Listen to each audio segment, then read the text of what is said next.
tout le monde, on se retrouve dans cette nouvelle petite vidéo. Alors je fais cette vidéo dans le but de répondre à toutes les questions qui m'ont été demandées sous les commentaires de ma toute première vidéo sur la fac et également dans mon Instagram, dans mes DM. Donc aujourd'hui je suis là pour répondre à toutes vos questions sur la fac AES. Du coup j'ai tout mon petit plan écrit là, donc avec les questions et les matières, oui. Oui, il y en a beaucoup. En tout cas, c'est parti pour le tout premier point.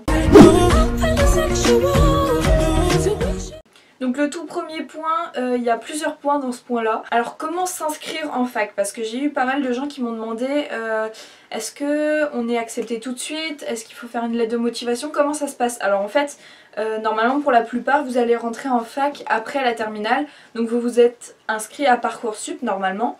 Moi, c'est ce qui s'est passé pour moi, hein, tout simplement, je suis passée par Parcoursup et j'ai été inscrite. Donc, normalement, quand tu vas en fac, à part si c'est une fac sélective, normalement, toutes les facs doivent t'accepter. En AES, normalement, les gens sont obligés de t'accepter dans la limite des places disponibles, évidemment. Mais normalement, ils sont obligés, c'est pas sur un dossier précis. Si vous venez de STMG, si vous venez de ES, si vous venez de Bac Pro, vous pouvez y rentrer. Normalement, il n'y a pas de souci. Après, pour suivre les cours, évidemment, ce sera une autre chose. Mais ça, on y reviendra plus tard. J'ai eu aussi beaucoup de personnes qui m'ont demandé, quelques personnes qui m'ont demandé, elles hésitaient à faire un BTS ou une fac et lequel serait mieux à faire en premier si on se plante, etc. Donc moi, de mon expérience personnelle, vaut mieux aller en BTS en premier et garder la fac et la licence en dernier recours. Vraiment désolée pour la lumière, mais le soleil arrête pas de changer. Moi je voulais faire un BTS et j'ai pas été acceptée, du coup c'est pour ça que j'ai fait la fac. Mais comme la fac, normalement t'es accepté assez rapidement et normalement presque à tous les coups, sauf si c'est une fac de psychologie par exemple et que les places sont limitées, là c'est compliqué, enfin c'est plus compliqué, mais les BTS c'est beaucoup plus dur d'y rentrer. Donc si vous êtes accepté dans un BTS et que vous hésitez entre la fac et le BTS, je vous conseille fortement de faire un BTS en premier. En tout cas moi ce serait ce que j'aurais choisi. Et comme je vous disais précédemment, on m'a demandé aussi si en Bac Pro on pouvait y aller. Donc tout le monde normalement est accepté de tel âge à tel âge. Normalement tout le monde, si tu fais ta demande et qu'il y a des places, normalement t'es pris. Il n'y a pas de souci. Du moins dans mes facs à moi. Ensuite on passe au point numéro 2. Donc le point numéro 2, ça va être tout ce qui est prix, etc. Parce qu'on m'a demandé aussi si c'était payant, etc. Si c'était cher ou pas. Donc premièrement, la fac, c'est pas un BTS, c'est pas une école privée. Je suis pas sûre qu'il y ait des facs privées. Si, sûrement. Je sais pas. En tout cas, dans ma fac, et normalement les facs en France, elles sont pas payantes. T'as des frais d'inscription, mais normalement elles sont gratuites suivant celle que tu fais. Mais moi je crois que c'était 135 € de frais d'inscription. Et si t'es boursier, c'est payé. Du coup, bah en fait, tu vas en fac mais c'est gratuit. En gros c'est ça, hein. Comparé à toutes les écoles qui sont à minimum 900 000 € l'année. Là c'est tu payes tes frais d'inscription une fois à la rentrée quand tu vas faire tes papiers. Et après c'est bon, c'est terminé, t'en as plus de toute l'année. Après je voulais vous parler d'un autre truc en fait. Donc moi je suis à l'UBO et ce qui est pas mal c'est qu'on a cette petite chose là. Donc voilà, j'ai ma petite carte UBO comme ça. Donc c'est une carte étudiante qui me permet d'avoir des réductions dans les cinémas, dans les McDo, dans les fast-food, enfin les trucs comme ça, les kebabs et tout, vous avez des menus étudiants et du coup c'est super, franchement c'est pratique. Du coup ensuite au niveau du self, moi mon self il était à 3,23 € ou 3,12 € le repas je crois. Un truc comme ça dans ces eaux là, c'était pas hyper cher. Donc on passe tout de suite au point numéro 3. J'ai eu beaucoup de gens qui m'ont parlé du travail à fournir, la différence entre le lycée et la fac. Là je trouve qu'il y a une grosse rupture. Les façons de noter des profs, c'est pas du tout la même chose. Ils sont beaucoup plus sévères que au lycée, de 1. Et de 2, le travail à fournir est beaucoup plus important qu'au lycée, faut savoir. Ça je suis d'accord avec les profs quand ils nous ont dit, c'est vrai. En fait vous allez devoir faire beaucoup de travail personnel, ils vont pas forcément vous dire oui bah vous allez faire tel exercice pour tel jour, nanana. Enfin certains profs le font encore, mais la plupart partent du principe que vous êtes majeur, vous êtes grand, vous savez avoir vos responsabilités, vous savez pourquoi vous êtes là, ça surtout c'est important. Et si vous travaillez un petit peu tous les jours, entre nous on dit tout ça, est-ce qu'il y a vraiment quelqu'un qui l'a déjà fait? Enfin quand vous avez une méthode de travail, la lâchez pas parce qu'en fac c'est très important. Donc en conclusion pour le travail à fournir, je dirais qu'il est beaucoup plus important qu'au lycée. Il faut être plus régulier en fait sur la façon d'apprendre, etc. Après c'est pas non plus assez simple à faire, faut juste s'y tenir quoi, faut être motivé. Si t'es pas motivé là c'est un petit peu compliqué et surtout qu'il y a énormément de matières, du coup il y en a certaines dans lesquelles tu peux pêcher et d'autres réussir complètement, donc ça dépend vraiment lesquelles. Je vous dirai toutes les matières après par semestre parce que c'est compliqué, mais ça c'est un autre point. Donc on passe au point suivant, c'est parti. Une autre question qui est assez souvent revenue, c'est par rapport à la prise de notes.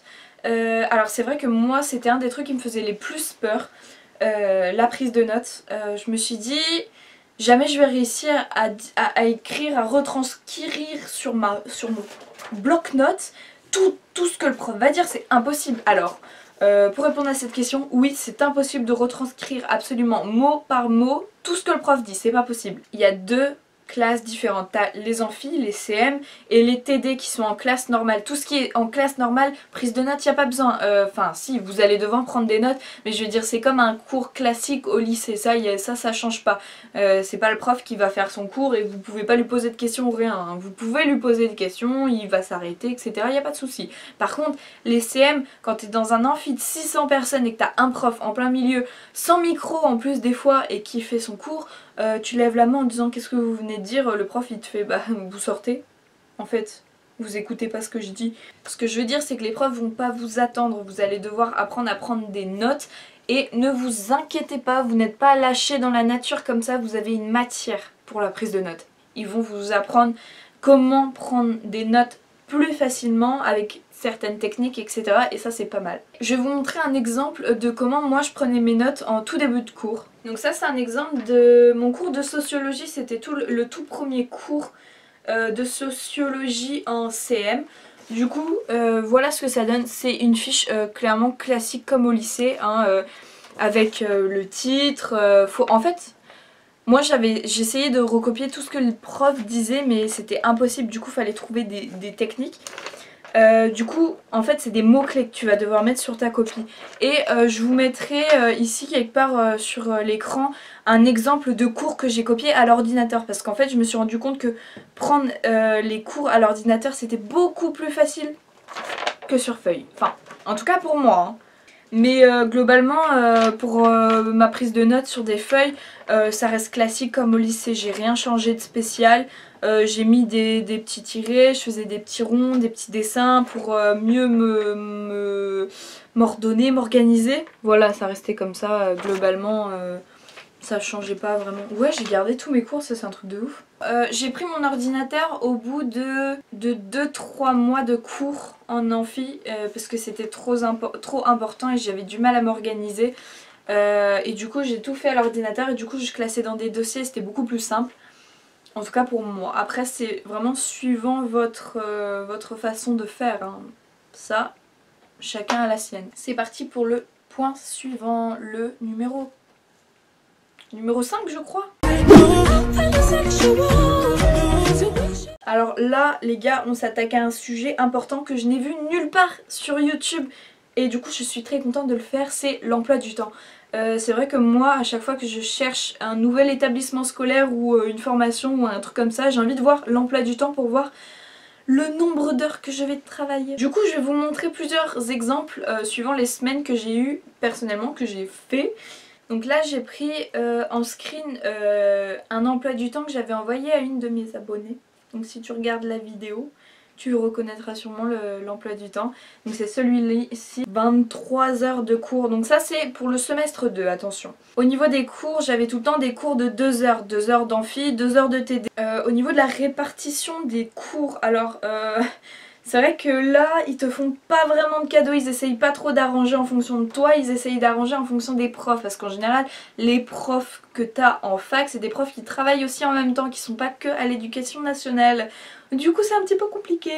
Moi je sais que pour mon UE libre là, bah, là on est en confinement donc on n'a plus cours, mais je veux dire j'avais cours de 10h à midi et j'avais cours après, attention, de 18h à 20h les gars. Voilà. J'avais pas, j'avais toute mon après-midi de livre, sauf que quand c'est pas ta ville, bah tu te fais chier. Donc au niveau des cours, ouais, tu peux avoir cours de 8h à 10h et ensuite de 13h30 à 15h30 et puis c'est tout. C'est vraiment, ça dépend, t'as des gros trous des fois entre tes cours et ça c'est un petit peu chiant, ça c'est le point vraiment négatif. Après, au niveau de l'emploi du temps personnel, là en AES, on avait 5 groupes je crois en tout, donc sur les 160 élèves qui étaient en AES cette année, ils ont fait 5 groupes, du coup on était à peu près une trentaine par groupe. Du coup les CM, tous les cours magistraux en amphi, ils étaient à peu près tout le temps, chaque semaine aux mêmes horaires, donc tous les lundis de 8h à 10h t'avais cours avec tel prof en telle matière, tout le temps, toutes les semaines. Par contre, les cours en TD, ça c'était un petit peu plus galère. Des fois t'avais cours, des fois t'avais pas cours, des fois c'était tout le temps, durant tout le semestre et c'était ce cours là à telle heure. Mais pour la plupart, chaque semaine ça changeait. Du coup c'était chiant pour s'organiser personnellement et avoir un rythme clair, ça c'est un petit peu compliqué. C'est parti pour le dernier. Les gars, là on va s'attaquer à un truc de ouf. Je vais vous citer toutes les matières qu'on a eues depuis le début de l'année, en CM et en TD. On va commencer par le premier semestre. On a commencé avec de l'économie. Ensuite on avait HFES, donc ça c'est histoire des faits économiques et sociaux. En gros cette matière c'est de l'histoire géo mélangée avec de l'économie et de la SVT. C'est un petit peu bizarre dit comme ça mais bon. Ensuite on avait de la sociologie. Sociologie c'est l'étude des comportements des gens dans la société. Ensuite on avait économie d'entreprise, donc c'est apprendre genre tous les types, les salariés, les entreprises, les différentes entreprises genre PME, grandes entreprises, petites entreprises, etc.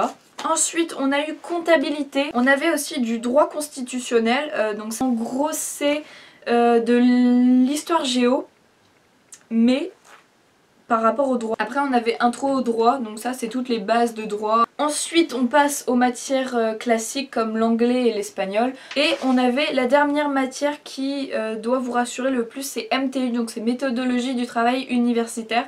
Donc là vous allez apprendre à faire un exposé, parler à l'oral, faire la prise de notes, savoir comment gérer son organisation et tout. En fait c'est fait pour pour t'aider à gérer ton organisation en première année de fac. Maintenant on passe au second semestre où il y a beaucoup plus de matières. On commence à économie du consommateur. Alors qu'est-ce que c'est que ça? On a 2 heures en CM, 2 heures en TD. Après on a une matière que je déteste par-dessus tout, c'est les mathématiques. Oui, parce que je m'attendais pas à voir des mathématiques en AES. Et si, on en a. On a renouveau de la socio, sauf que là on n'a plus en CM, on l'a que en TD et on vient voir des nouvelles notions. Ensuite il y a une matière qui s'appelle dynamique d'entreprise. Dans cette matière tu vas devoir trouver une idée et boum, tu dois monter ta propre entreprise. Ensuite on a projet professionnel, alors je sais pas qu'est-ce qu'elle vient faire là cette matière là mais bon. Ensuite on a la comptabilité. Ensuite on a droit des contrats, on a droit des personnes et de la famille. Ensuite on a institution administrative et je peux pas vous dire ce que c'est parce que j'ai jamais été en cours. Ensuite on retrouve la même chose qu'au premier semestre, l'anglais qui est 2 heures par semaine le jeudi matin pour moi. Et on a une matière qui s'appelle informatique. Alors là je trouve ça complètement débile. En gros ils t'apprennent à présenter correctement une page et vraiment ils nous demandent des trucs mais simples, genre une tabulation, savoir faire un espace, savoir revenir à la ligne, savoir faire un tableau, enfin vraiment des trucs basiques, c'est hyper chiant. Et la dernière matière c'est ton UE libre. En gros c'est une matière que tu choisis, c'est pas forcément une matière, ça peut être du sport. Si tu t'es pris à temps, t'arrives à avoir du canoë-kayak par exemple, ça c'est grave sympa. Moi j'ai pas eu ça. J'ai eu mythologie gréco-romaine et il me reste 2 minutes de tournage. Donc cette vidéo est terminée. J'ai été super contente de faire cette vidéo. J'espère que c'est beaucoup plus clair dans votre tête. En tout cas je vous fais des gros bisous. Si vous avez aimé la vidéo vous pouvez liker, commenter, partager, vous abonner, ça me ferait très plaisir. Et si vous avez d'autres questions je serais ravie d'y répondre dans les commentaires. En tout cas moi je vous dis à une prochaine. Kenavo.